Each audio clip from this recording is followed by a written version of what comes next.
Hello guys, welcome to a brand new video on Tutorials Point. In today's video, I'm going to be teaching you some easy steps on how you can log in to your Yahoo Mail account.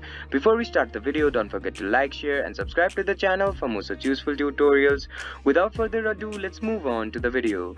First of all, make sure that you're connected to the internet. Once you make sure that you're connected to the internet, open up a web browser. Now, once the web browser is open up on your screen, type in www.yahoo.com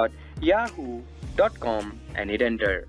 After the home page of Yahoo opens up on your screen, on the top right corner of your screen, just on the left side of this bell icon, you'll see the sign in button. Go ahead and click on it. Once you click on the sign in button, you'll be guided to another page. In this page, on the right hand side of your screen, you'll see a tab. In this tab, you'll have to fill in your username, email or mobile phone number here and then click on the next button. Once you click on the next button, you'll be guided to another page or another form where you'll have to fill in your password.